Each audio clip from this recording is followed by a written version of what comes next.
Budi mungkin seperti apa mungkin kepergian almarhum, seperti apa mungkin ceritanya kepergian almarhum? Ya, jadi Bang Rosian Kailinto adalah kakak sulung kami dan Yuda adalah putra sulungnya. Jadi almarhum sempat dirawat di rumah sakit selama 7 hari dan kami selalu datang menemani, utamanya anak-anaknya. Tadinya kita melihat ada perkembangan, jadi dari ACU terus kemudian akhirnya pindah ke kamar, artinya kan ada perbaikan kondisi kesehatan, jadi keluarga senang. Tapi saat dipindah ke kamar ternyata tiba-tiba terjadi perubahan yang cukup mendadak ya. Dan almarhum dikabarkan wafat pada pukul 18:35. Nah, jadi mungkin putranya nih Yuda yang lengkap dari awal cerita tentang Iya. ayah. Jadi si bapak tuh nggak pernah sakit, maksudnya 69 tahun hidup saya nggak pernah lihat dia atau nemenin dia masuk rumah sakit. Memang sekalinya masuk rumah sakit 7 hari langsung pergi, jadi cukup ngagetin. Malah hari terakhir dia pergi tuh kita udah dibilang bapak udah bisa pulang, udah bisa rawat jalan, tapi ternyata tadi kondisi makin drop ya, dia pergi. Jadi di hari itu juga. Bahkan saya mungkin tamu yang terakhir besok di rumah sakit. Jadi kan setiap hari itu Yuda sama adiknya Anissa sama kakak ipar saya Mbak Lucy, itu tiap hari mereka bertiga nemenin almarhum. Nah, saya tamu yang terakhir. Waktu saya datang ya kita sempat bercanda ringan. Tapi karena komunikasinya emang udah dibatasi karena ada oksigen, kita tahu dia senang dengan candaan. Terus setelah, karena saya udah ngerasa senang, udah pindah kamar dari ACU utama, kayaknya ada kegiatan saya di luar, saya pergi. Begitu nyampe di tempat kegiatan sejam, langsung ada kabar krisis, terus ada perlakuan yang medikal untuk pompa jantung, tapi kemudian almarhum wafat.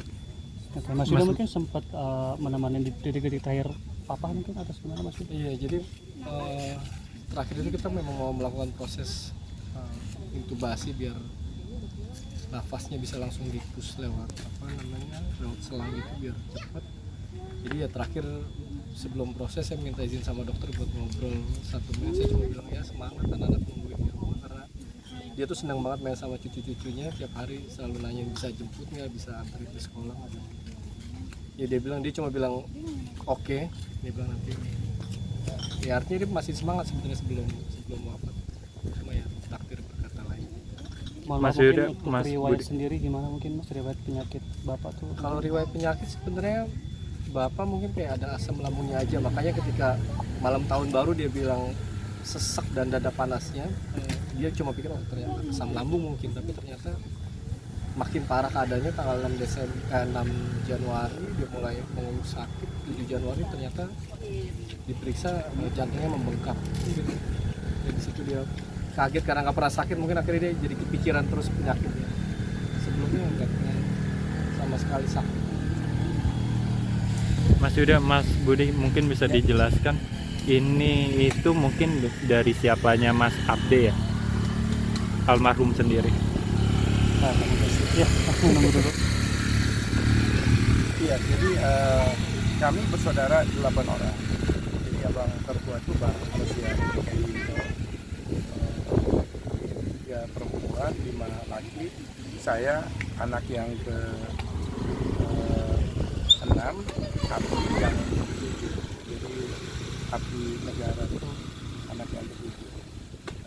Selama 7 hari dirawat di rumah sakit, Abdi itu datang besuk abangnya itu selama 2 kali, dan 2 kali itu mereka ngobrol berdua di ruangan. Kita nggak tahu apa yang mereka omongin, tapi itu sesuatu yang membahagiakan buat Bang Anja karena mereka bisa ada waktu untuk ngobrol bareng karena dengan kesibukan masing-masing. Justru di penghujung hayatnya malah bisa berkomunikasi dengan adiknya. Dengan saya juga kita bercanda, malah dia nunjukin, lihat tuh saturasinya, biasanya 90, kalau 95 berarti bagus, sampai 100. Pas saya datang tuh 98, dan dia senang, dia ketawa. Dan karena angka itu saturasinya 98, dokter kemudian punya inisiatif, kalau besok dia nggak ada masalah, kita pindahin ke kamar biasa. Nah dari HC itu pindah ke kamar ya itu. Jadi setelah ketemu, jadi saya sampaikan ke saudara-saudara yang ada di Sulawesi, sepertinya Kak Hance ini butuh saudara-saudaranya nih datang. Kalau ada waktu buruan datang, udah pada siap-siap. Jumat tuh udah pada mau datang satu, lalu ada halangan. Nah ternyata hari Sabtu udah wafat. Jadi ya keluarga di Sulawesi juga kaget karena kabar dari kita bagus. Malah saya kirim video suasana gimana, nggak ada masalah.